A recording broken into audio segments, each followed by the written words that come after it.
Hello, and welcome to day 11 on the Pacific Crest Trail. It is Sunday, the 24th of May, at about 12:15 noon.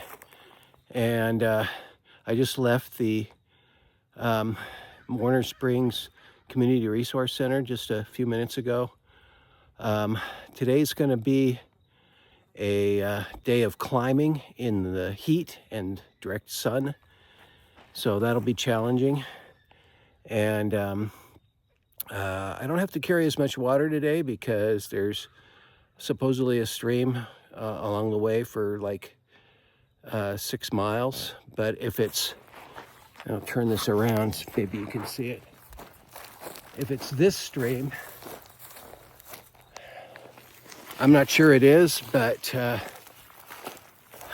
noticed since I've been here for over 24 hours now that this particular stream, it flows in the morning and then by afternoon it's dried up. So I don't know how that's going to go, but I'm carrying about 3 liters of water. So there's supposedly pretty reliable water sources for every couple of miles for the next 3 miles, or 6 miles rather. And then I got, and it's climbing all the way, and then another 4 miles of climb to a spring. So that's 10 miles. So since I'm starting at 12, I'm shooting for at least that, but it continues climbing beyond that too. So I don't know, we'll see how I feel. You would think that being rested for 24 hours or so, I'd be, full of energy and everything. But there's ups and downs with with resting that long. It's like your body recovers, but then it gets lazy. So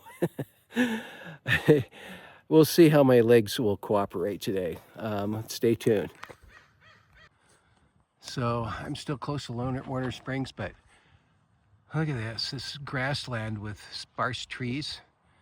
I can't see over that next little rise, but it looks like I'm going to have this sort of thing until we get to those low mountains over there. So if anything changes, I'll let you know. Yep, looks like it's grassland as far as you can see until you get to the mountains, although I do see that the trail is veering off to the right up ahead, so maybe I'll get some shade in those trees over there on the right. As I thought, heading into the trees now, but for how long, I wonder. Well, it seems I've come across some old campground, and they've got these, like, you see this thing with a 19 on it? It looks like a food hang hook or something. I don't know. And there's a number of them around here. I just started going through it, so interesting. Nobody around. Yeah, here's another couple of picnic tables and that thing with a hook on it. And no sign that anybody's been here for quite a while. I mean, look at the leaves on the ground undisturbed. So I do hear some road noise in the distance, so I don't know. I'll find out, see if I can find out something. Okay, so I've passed that campground and I'm going under this state route, or highway or whatever, and I still don't see any public access trailhead or anything. Looks like this goes through a stream bed for that campground, so I guess it's just an old abandoned campground, no longer used, and they just left the tables there. I don't know. Okay, I'm just past that overpass and came across this sign. Lost Valley BSA Road 14. I wonder if that stands for Boy Scouts of America. Is it like BSA property or something that it goes to or is on? I don't know. Riverside County Line 20. Maybe we're still in San Diego County and that's the next one. I don't know. Okay, so I think we're getting closer to where we can see the trail going up the hill right through there. Agua Caliente Creek is just up ahead, so I'll take a rest there. But that's the climb I'm gonna have, I think, for the rest of the day. Okay, well, I guess this is supposed to be Agua Caliente Creek, and it's supposed to be a year-round water source. But down here, it's dry. I just passed another hiker going the opposite direction. He said another mile or so. It goes up about 300 feet, and then you dip down, and then he says there's water flow up there. So, I don't know. I do still have over 2 liters, so we should be okay as long as at some point, he said there's several creek crossings. So should get some water. Once we get up there, I'm gonna camel up and get more water for the really big climb that's coming up. Okay, so it's a little after 2 o'clock, and just back there I showed you Agua Caliente Creek bed, which is dry down here. I was hoping to take a kind of a 2 o'clock break, little siesta maybe, because it is pretty warm. But I'd rather do it where there's a water source. Hopefully there's shade up there too. But the next marked water source is 2.2 miles ahead. I still have exactly 2 liters, and so I'm going to continue on, and hopefully will be some water up there. I can't really continue if there's not. I'll have to go back and to Warner Springs and load up with like 8 liters again or something. So hopefully in the next couple of miles there'll be some water. Okay, so at about 2:30 I decided I better sit down and have a little rest in this little sparse piece of shade. Hardly any around here. We're now above the trees. We're in the chaparral scrub, I guess. And yeah, I'm gonna drink some water, some more water than I normally do. I usually drink some about every 15 minutes, along with a snack. And yeah, this is the hottest part of the day, 12 to 4. So I guess I'll have a rest for maybe 15 minutes to a half hour before I continue on. I guess the actual water is a little less than 2 miles ahead now. But I've been hiking since for about 2 hours now, so it's time for a break. So I have this Electro Mix. The makers of Emergency used to make this. They don't anymore. I've been trying to find it. Turns out I had a whole box of it, a little box, like 50 packets of this, stashed away at home, so I decided to bring it. It's come in pretty handy, and I haven't had to buy those expensive electrolyte tablets that you put in water and they fizz up and everything. And a lot of them have caffeine too, so I didn't want that. So yeah, Electromix, no longer available. And I'm having, so for a snack, I'm having some home freeze-dried mangoes. And I got another box or package of, in my resupply, got some pemmican with blueberries, cranberries, walnuts, and honey. So there's like 12 pieces. Each one's equivalent to one of those energy bars, like a Cliff Bar, as far as calories go. So it's an acquired taste, but I like it. Here you can see back where it came from, that grassland in the distance there.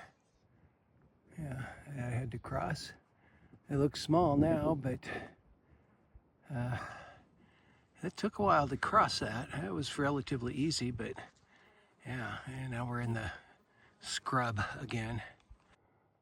There's a yucca plant, I think.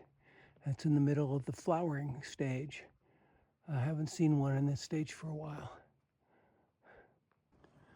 Another nice view of where I came from today. I think Warner Springs is off in that direction.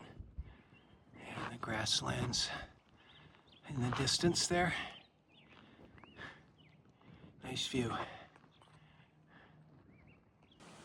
Okay, well, it looks like there's a little tiny trickle of water down there, but I'm gonna head up this way a little bit and see if I can get a better flow. Okay, yeah, the trail crosses the creek here. So I'm gonna go take break right over there. Looks like a shady spot to rest and get some water and take a siesta. Okay, so it's 4 o'clock. I just finally reached this water source, and I'm going to fill up and take a little nap or something. 4 o'clock is when it just starts to cool down. So since I've got a significant climb ahead of me, I thought I'd let it cool down first, get some rest, and get physically prepared for this upcoming climb. Okay, so I just filtered 2 liters of water. I had 1.5 liters still right before I filtered those two, so I have 3.5 liters. And I think that will be enough not only to get to the next water source, but if that source is dry, I can drop my pack and come back down to one of the stream crossings here. I think there's like 3, and tank up with more water and go back. I hope I don't have to do that. The spring is reported to be good all year round, so, but as I've found, you know, like when we first crossed this stream, it was dry down there. So, and not only that, but like the stream that flows about a block away from the Warner Springs Community Resource Center. I came in yesterday morning and it was flowing, and I went back across it to camp at night, and it was the ground was wet, but it wasn't flowing anymore. And then I came back again across it this morning, and it was flowing like it had been yesterday. So, you know, I mean, it's possible that some of these streams are like that too, but there would be signs. But most of the creek crossings I've seen that are dry look like they've been dry a long time. There wasn't any wet ground, so can't be too careful out here. I've gone about 5.5 miles, and so there might be some more of this stream a little ways ahead, but I'm going to get the water here. As you can see by the first profile that I'm going to set up, you can see that I've got, you know, my symbol, I guess, is in the middle. You can see where I've come, and my goal for tonight is about 5.1 miles ahead. That's the Lost Valley Spring. And then it's another like 7 miles after that to Mike's place, a place called Mike's Place, where he has a water tank. So I don't think I'm going to make it there today, so that's why my goal is this Lost Valley Spring, which is just off trail, and that's a big climb. The second profile shows from where I am all the way to Mike's place, and you can see it's a pretty huge climb.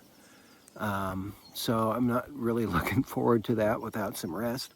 So I'm gonna do about half of that for today and save the rest for tomorrow. So see you in the next post. Okay, so I'm heading out now. It's 5 o'clock. I took an hour off, and that was re-energizing, but now I've got another problem, and that is it's a 1,200-foot climb in about 5 miles. There's 2 tent sites. One's at 4.8 and one's at 4.4, and so they're both short of the spring. But since it's 5, okay, so it took me, when I got here at 4, it had taken me 3.5 hours from my starting time, and that included a half-hour break. Now it's 5, and it's going to start getting dark around 8.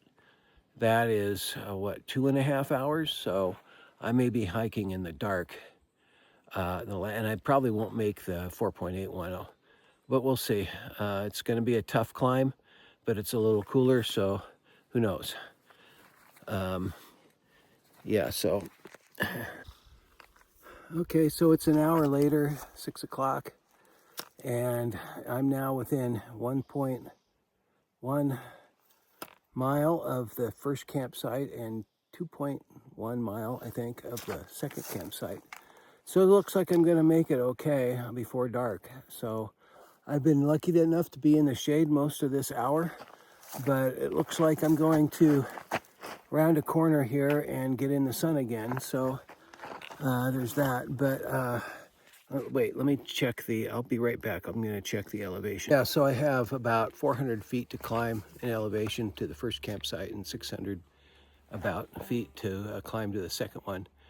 I think I can do it, although my legs are getting pretty tired, so we'll see.